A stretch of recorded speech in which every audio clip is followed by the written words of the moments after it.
ضل سبيلا أرأيت من اتخذ إلهه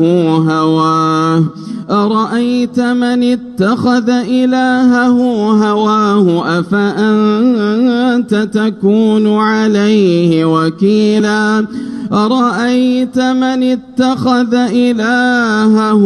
هواه أفأنت تكون عليه وكيلا أم تحسب أن أكثرهم يسمعون أو يعقلون إن هم إلا كالأنعام بل هم أضل سبيلا ألم تر إلى ربك كيف مد الظل ولو شاء لجعله ساكنا ثم جعلنا الشمس عليه دليلا ثم قبضناه إلينا قبضا يسيرا